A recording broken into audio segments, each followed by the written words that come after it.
Hello সবাইকে, কেমন আছেন আপনারা সবাই? আশা করছি ভালো আছেন, সুস্থ আছেন, আমিও ভালো আছি। ভিডিওটা শুরু করেছি 8 তারিখ থেকে, নভেম্বরের 8 তারিখ সন্ধ্যেবেলা থেকে। বেরিয়েছিলাম, একটু কাজ ছিল, সেদিন সেরকমভাবে কোনো ভিডিওই করা হয়নি।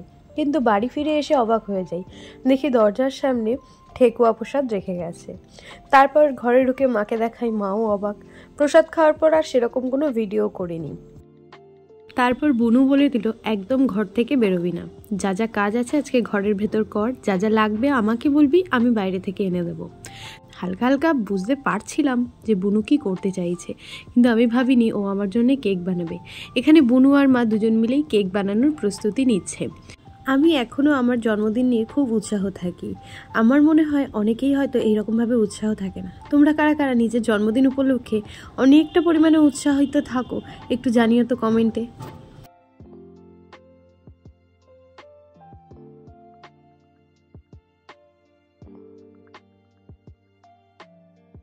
এর আগেও তোমরা দেখেছো বোনের জন্মদিনে বা ভাইয়ের জন্মদিনে আমি কেক বানিয়েছিলাম।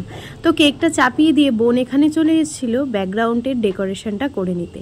এখানে বোন আর মা ডেকোরেশনটা করে নিচ্ছে। প্রথমেই একটা হোয়াইট কালারের নেট ছিল, সেটাকে প্রথমে দেয়ালে আটকে নিচ্ছে। তারপর ছিল একটা টুনি, সেই টুনিটাকেই সেফটি পিনের সাহায্যে পুরো নেটটার উপর আটকে নিচ্ছে। আর তারপর কয়েকটা বেলুন ফুলিয়ে নিয়েছিল।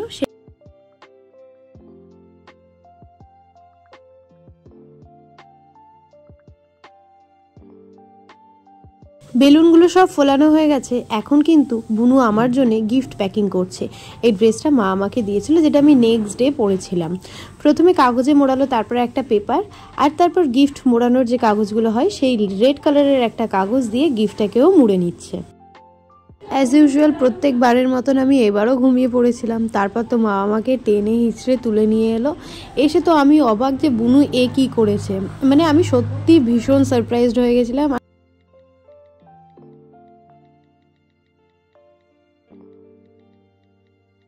অন্য দিনের তুলনায় এই দিনটা ঘুম একটু বেশিই পায়।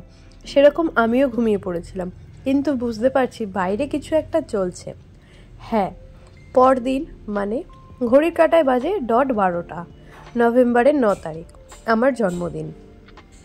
রাতে বুনু এত কিছু আয়োজন করেছে। শুধু বুনু নয়, সাথে মাও ছিল। কেক বানিয়েছে, সুন্দর করে বেলুন দিয়ে টুনি দিয়ে সাজিয়েছে, আর সামনে রেখেছিল আমার জন্য একটা গিফট। কেকটা কাটার পর মাকে খাওয়ানোর চেষ্টা করলাম, মা তো খেলোই না।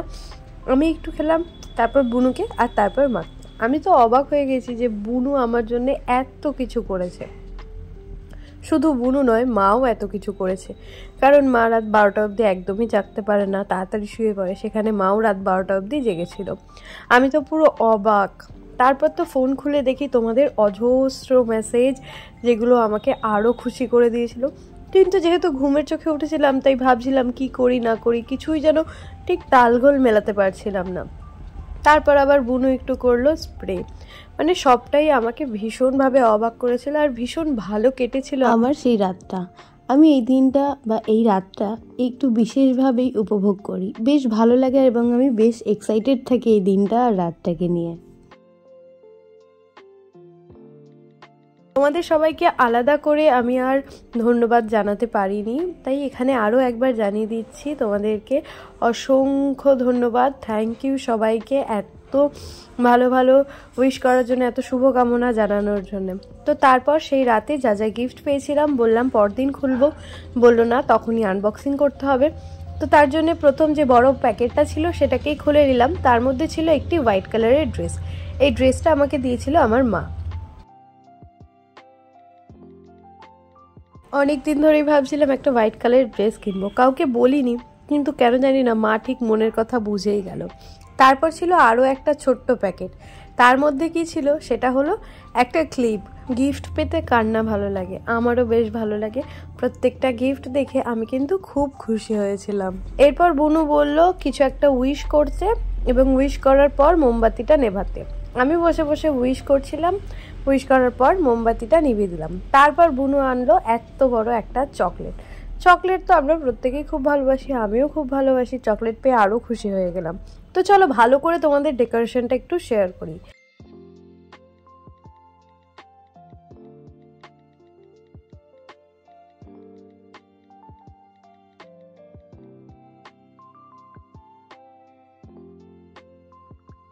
সেই ড্রেসটা, এই ক্লিপটা আর চকলেটটা। গিফটগুলো তো জাস্ট ওয়াও। আর কেকটা হয়েছিল তার থেকেও বেশি দুর্দান্ত, খুবই মিষ্টি একটা কেক, খেতেও আমার হেব্বি লেগেছিল।